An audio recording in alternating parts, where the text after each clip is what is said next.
ዛሬ ወደ ዋናው ትምህርታችን ስመጣ ግሎባላይዜሽን ኤንድ ሪጂናሊዝም የተባለ የሚል ኮንተንት ያለው ቻፕተር ነው። ቻፕተር 4 እንግዲህ ግሎባላይዜሽን ምንድነው? ሪጂናሊዝም ምንድነው? ግሎባላይዜሽን ማለት አንድ መሆን ሳይሆን ይሄ ምንድነው? ዓለም አቀፋዊነት ማለት ነው። ሪጂናሊዝም ማለት ደግሞ ከግሎባላይዜሽን ውስጥ ምን አይነት ኢንተራክሽን አለ የሚለው ደግሞ ሪጂናሊዝም የሚለውን ይወስዳል። ኢንተራክሽን ማለት ነው ሪጂናሊዝም።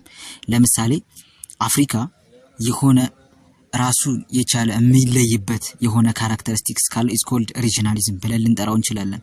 ኢቭን ዓለም ላይ ራሱ የተለያየ ቦታ ሆነው ግን ተመሳሳይ የሆነ ካራክተሪስቲክስ የሚጋሩ ሀገራትና አካባቢዎች ቢኖሩ ሪጂናሊዝም ይችላሉ ማለት ነው። ሶ ሌትስ ወደ ዋናው ኖት the world becomes one globalization እንግዲህ ዓለም ወደ አንድ መንደር ይባላል። and interactions among diverse people begin to look like those within a village የተለያየ ዓለም ያሉ like ህዝቦች ኢንተራክሽን በጣም በትልቁ እየፈጠሩና ቪሌጅ እየሆኑ መጥተዋል። አንድ ዱባይ ያለ ሰው፣ አንድ ለንደን ያለ ሰው፣ አንድ አዲስ አበባ ያለ ሰው፣ አንድ like whatever ያሉ ሰው በግሎባላይዜሽን ምክንያት ተመሳሳይ የሆነ ካልቸር እንዲከተሉ የሚያደርግ አይነት ጊዜ ላይ ነን። The terms such as one world, homogenization and villagization are sometimes used synonyms for globalization እንግዲህ እነዚህ ተርሞች አንድ ዓለም፣ one world፣ homogenization፣ villagization እነዚህ ከምን ጋር ይጠራሉ?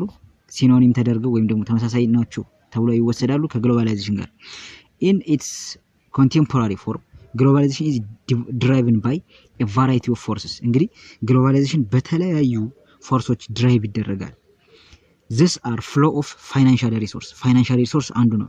electronic money, the flow of goods and services, labor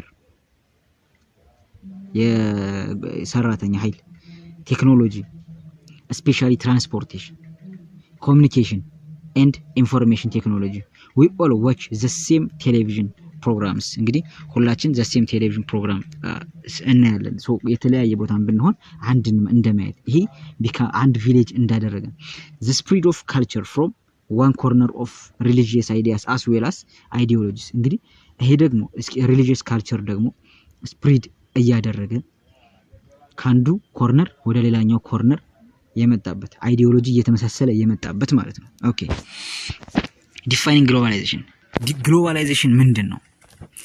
Globalization can be defined as multi-dimensional process characterized by the first one the stretching of social and political activities across the state fronts እንግዲህ ከአንድ ስቴት ወደ another frontier የፖለቲካና የሶሻል ስትሬች ማድረግ መለጠጥ አንድ ግሎባላይዜሽን ዴፊኒሽን ነው። for example wars and conflicts in developing countries would increase the flow of asylum seekers and illegal migrants into developed countries እንግዲህ በአንዲት ያላደገች ሀገር ላይ የሚፈጠር ኮንፍሊክት ጦርነት ወደ ዲቨሎፕድ ካንትሪ ፍሊድ አውት ማድረግ የሀገሪቷ ዜጎች ምንድነው ስደት ኢሌጋል የሆነ ስደት አንዱ ማሳያ ነው። The intensifications or the growth magnitude of interconnectedness in almost every aspect of social existence from the economic to the ecological. The spread of HIV/AIDS from the intensification of world trade. The spread of different weapons. እንግዲህ የኤችአይቪ መስፋፋት የኢንፎርሜሽን የቴክኖሎጂ መስፋፋት የኢኮሎጂካል እና ከፍተኛ የሆነ በየጊዜው አዳዲስ እየተራቀቀ የሚፈጠር ዌፐን ወይም የጦር መሳሪያ መስፋፋት እነዚህ በሙሉ የግሎባላይዜሽን ማሳያዎች ተብለው ይወሰዳሉ። The accelerating pace of global interactions and processes of the evolution worldwide systems of transport and communication increase the rapidly of idea, new, good, information, capital and technology move around the world እንግዲህ በጣም በፈጣን accelerating በሆነ ፔስ እድገት ግሎባል ኢንተራክሽን ወይም ደግሞ የዓለም አቀፍ ግንኙነት መብዛት and process as the evolution of worldwide systems of transport እነዚህ የአውሮፕላን ትራንስፖርት በጣም ፈጣን የሚባሉ ሞድ ኦፍ ትራንስፖርት ኤንድ ኮሚኒኬሽን ኢንክሪዝ ዘ ራፒዲቲ ኦፍ የምንም ፍጥነት የአይዲያ አዳዲስ አይዲያ በየጊዜው እንሰማለን። አዳዲስ ዜና በየጊዜው እንሰማለን። አዳዲስ እቃዎች በየጊዜው ፕሮዳክቶች እናያለን። አዳዲስ ኢንፎርሜሽን በየጊዜው እናያለን። ኤንድ ካፒታል ኤንድ ቴክኖሎጂ አራውንድ ሙቭ ያደርጋል በት አራውንድ ዘ ወርልድ ማለት ነው። እነዚህ በሙሉ የግሎባላይዜሽን ማሳያዎች ናቸው። ኦኬ ዜን ፓርት 2 ዘ ግሎባላይዜሽን ዲቤትስ። ግሎባላይዜሽን ዲቤት ምንድን ነው? ግሎባላይዜሽን ዲቤት ስንል ያኛው እንግዲህ ከዚህ በላይ ያየነው የግሎባላይዜሽን ዴፊኒሽን ዋት ግሎባላይዜሽን ሚል ሲሆን ግሎባላይዜሽን ዲቤት ግሎባላይዜሽን አሁን በተለያዩ አካላት ማለት ነው ግሎባላይዜሽን የተለያየ ቪው ይሰጠዋል። የተለያየ ግሎባላይዜሽን ፕሮስ ኤንድ ኮንስ አለው። ይሄ አድቫንቴጅ ኤንድ ዲስአድቫንቴጅ ፓርት አለው። ሶ ግሎባላይዜሽን ምንድነው የሚለውን የተለያዩ አይዲዮሎጂዎች በተለያየ ወይ ሲተረጉሙት ይስተዋላል። ሌትስ ሲ ዋን ባይ ዋን። ግሎባላይዜሽን ኢዝ ኤ ኮንቲኒየስ ኢሹ ኢን ኢንተርናሽናል ሪሌሽንስ። እንግዲህ በኢንተርናሽናል ሪሌሽን ውስጥ ኮንቲኒየስ የማያቋርጥ ኢሹ ሆኖ ቀጥሏል። ግሎባላይዜሽን ዜር ሃዝ ቢን ኢንተንስ ዲቤትስ አስ ዘ ዳይሬክሽን ኔቸር ኤንድ ኢፌክት ኦፍ ግሎባላይዜሽን ኦን ስቴትስ። እንግዲህ የግሎባላይዜሽን ኢፌክት በምን ላይ በስቴቶች ላይ ኢንተንስ የሆነ ወይም ከፍተኛ የሆነ ዲቤት ፈጥሮ ቱ ዘ ዳይሬክሽን ምን መምሰል አለበት አቅጣጫው፣ ኔቸሩ ምን መሆን አለበት ወይስ ምን አይነት ነው እና ኢፌክቱ ምን ይመስላል የግሎባላይዜሽን ማለት ነው የሚለው የተለያየ ዲቤት ኢን ዚስ ሪጋርድ ዜር አር 3 ፐርስፔክቲቭስ። እንግዲህ ግሎባላይዜሽንን የሚመለከት 3 ፐርስፔክቲቮች አሉ። አንደኛው ዘ ሃይፐር ግሎባሊስት ይባላሉ፣ ሁለተኛ ስኬፕቲክስ፣ ሶስተኛ ትራንስፎርሜሽናሊስት። እንግዲህ እስኪ እናያቸው አንድ ባንድ። ሃይፐር ግሎባሊስት ምንድነው? ምን አይነት አይዲያ ነው ይዞ የመጣው? ኔሽን ስቴትስ ቢካም ኦብሶሌት ቱ ሬጉሌት ዜር ኢኮኖሚ ኤንድ ባውንደሪ። ኔሽን ስቴቶች የራሳቸውን ኢኮኖሚና ባውንደሪ እንትን ማለት አለባቸው፣ ኦብሶሌት ማድረግ አለባቸው ብሎ የሚያምን ነው ሃይፐር ማለት ነው። ዚስ ቪው ኦፍ ግሎባላይዜሽን ፕሪቪሌጅስ ዘ ኢኮኖሚክ ኦቨር ዘ ፖለቲካል። እንግዲህ ምንን ኢኮኖሚ በፖለቲካ ላይ፣ ዘ ማርኬት ኦቨር ዘ ስቴት ማርኬት በስቴት ላይ፣ ኤንድ ሳጀስት ዘ ዲክላይን ኦፍ ስቴት። እንግዲህ ስቴት ዲክላይን መሆን አለበት ወይም ደግሞ ምንድነው የገቨርንመንት ተጽዕኖ መውጣት አለበት። ይሄ ቪው ምንድነው የሚለው ፕሪቪሌጅ ማን በማን ላይ ፕሪቪሌጅ ሊኖረው ይገባል ይላል። ኢኮኖሚክ በፖለቲካ ላይ፣ ፖለቲካ ይጥፋና ኢኮኖሚ ላይ፣ ማርኬት በስቴት ላይ ከፍተኛ የሆነ የማርኬት ፍሪደም ስቴት አንደርማይን ኤንድ ሳጀስት ዘ ዲክላይን ኦፍ ስቴት። ከዛ በኋላ ስቴት ዲክላይን መሆን አለበት ብሎ ያምናል ሃይፐር።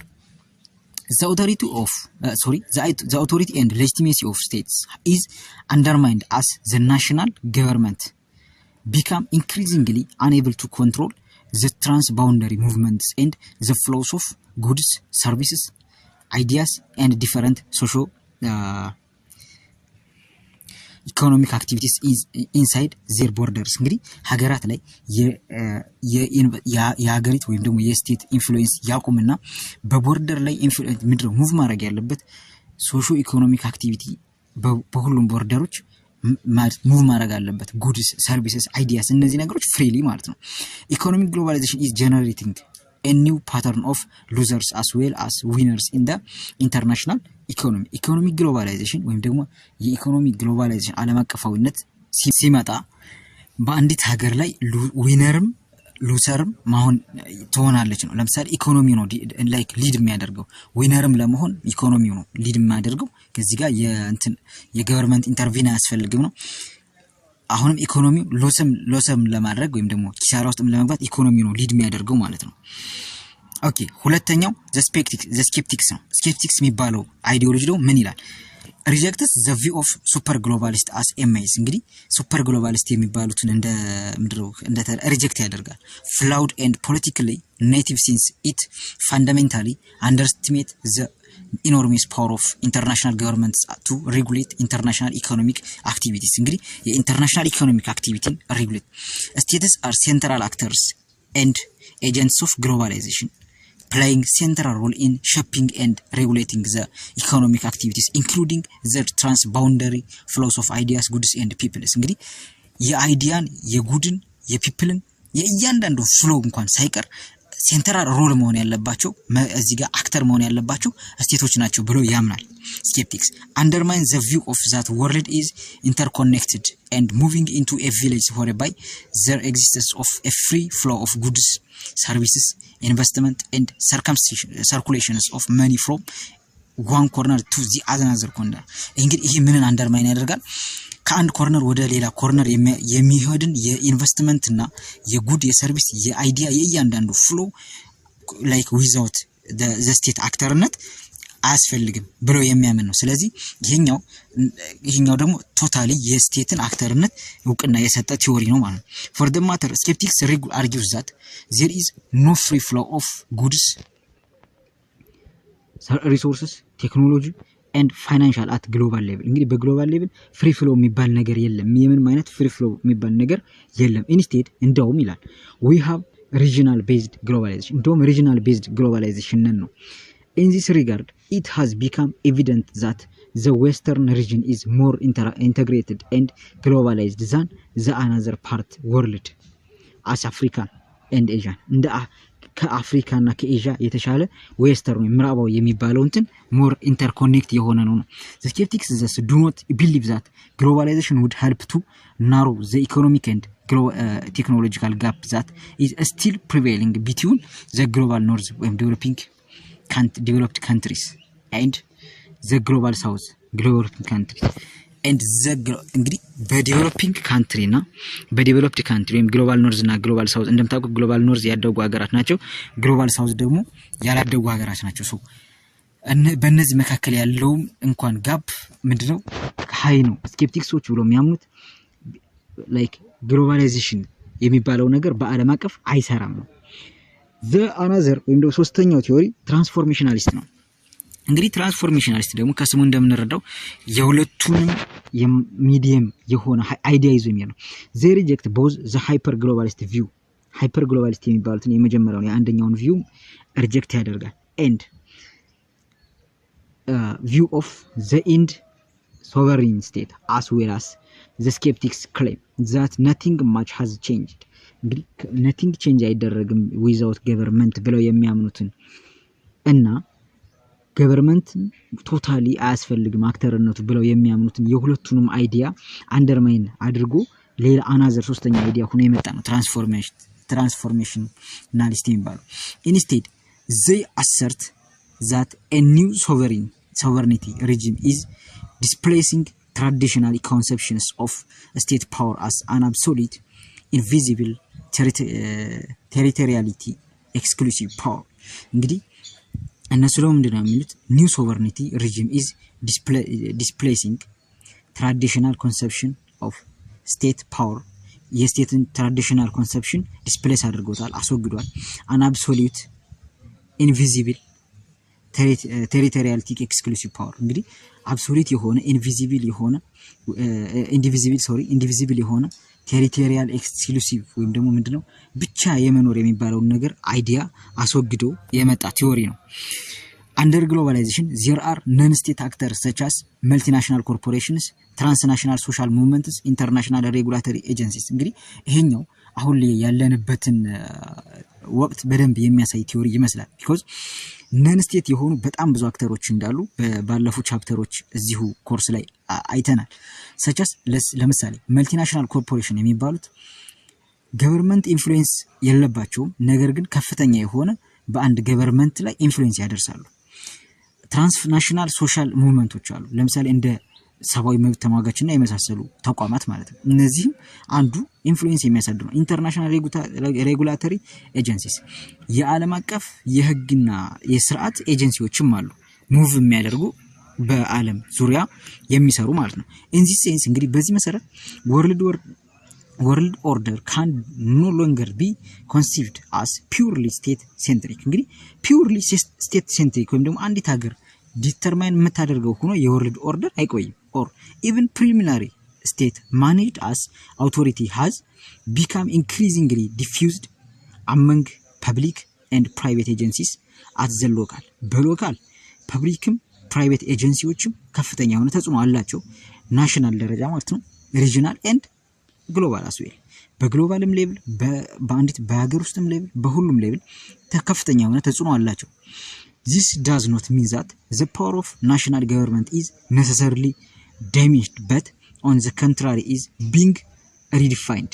እንግዲህ ናሽናል ገቨርንመንት ኔሰሰሪሊ ፓወር ሙሉ በሙሉ አይጠፋም፣ ግን ሚዲየም የሆነ ነገር መኖር አለበት ነው። and restructured in response to the growing complexity of process of governance in a more interconnected world. እንግዲህ በዚህ ኢንተርኮኔክትድ የሆነ በመጣው ወርልድ ላይ ገቨርናንስ ወይም ደግሞ የሀገራት ገቨርንመንትስ የራሳቸው የሆነ ኮምፕሌክስም ቢሆን የራሳቸው የሆነ የሚያወጡት የማዕቀፍና እንትን ይኖራል።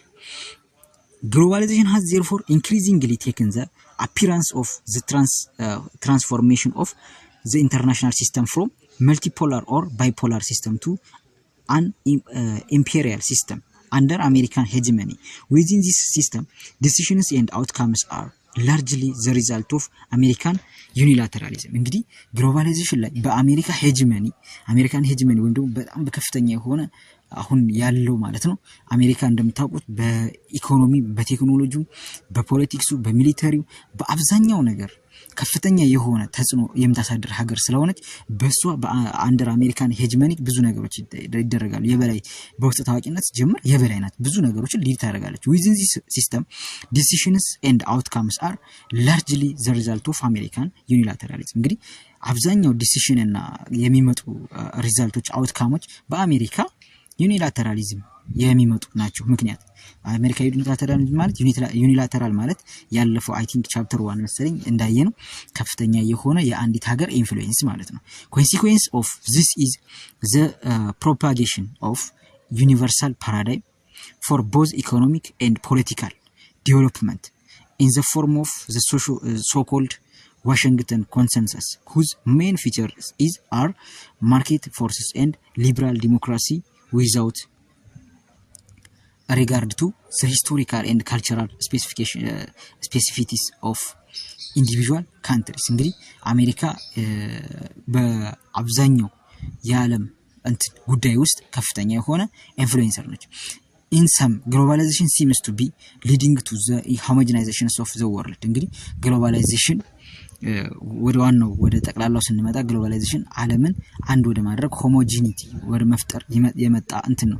with United States as the model and the standard by which all other countries are to be judged. እንግዲህ ሌሎቹ አብዛኞቹ ሀገራት ጀጅ የሚደረጉትም እንትን የሚባሉትም it depend on America. Okay, in case of Africa, its position in the international system has been considerably weakened by the fact that it has been losing the race for economic development in general and human development in particular. እንግዲህ አፍሪካ ወደ አፍሪካ ኬስ ስንመጣ በሂውማን ዴቨሎፕመንትም በኢኮኖሚክ ዴቨሎፕመንትም ከሌሎች ሪጅኖች በጣም ደካማ ፐርፎርማንስ ያለበት አህጉር ነው። this poor performance by African countries accounts in part of the political and social instability and the rise of authoritarian regimes that have characterized much of post-colonial Africa, further weakening the ability of Africa. እንግዲህ የአፍሪካ ብቃት ማነስ በምንድን ላይክ ከሁለተኛው የዓለም ጦርነት በኋላ ከሁለተኛው የዓለም ጦርነት ሳይሆን ከኮስት ኮሎኒል ከቅኝ ግዛት አፍሪካ ከቅኝ ግዛት ነፃ ከወጣች በኋላ አፍሪካ ላይ በጣም በከፍተኛ ሁኔታ የሥርዓት ማጣት ነበር። ሥርዓት ማጣት ማለት ይሄ ገቨርንመንት በጦርነት ምናምን ነገር በቃ ይሄ ኋላ ቀርነት ስቲል አሁን ያለችበት ስፔሲፊክ ኢምፓክት ኦፍ ግሎባላይዜሽን ኦን አፍሪካ ካን ቢ አይደንቲፋይድ። እንግዲህ ግሎባላይዜሽን ኢምፓክት አለው አፍሪካ ላይ ከፍተኛ የሆነ in the political sphere በፖለቲካው the most important consequence is the erosion of sovereignty የሶቨርኒቲ መሸርሸር የሉዓላዊነት especially on economic and financial matters as a result of the impositions of models, strategies and policies of developed on African countries by the IMF ወርልድ ባንክ ኤንድ ወርልድ ትሬድ ኦርጋናይዜሽን በእነዚህ ከአፍሪካ ሀገራት ላይ የሚደረግ ብዝበዛና አንፌር የሆነ ዲሲሽን አፍሪካን ገቨርንመንትስ አር unable to determine and control events in their countries even if በገዛ ሀገራቸው እንኳን ኢቨንቶችን የሚካሄዱ ነገሮችን ኮንትሮል የማድረግ አቅም የላቸውም and thus their accountability and responsiveness to their people ለራሳቸው people responsibility እና ምንድነው accountability እና responsibility እንኳን የላቸው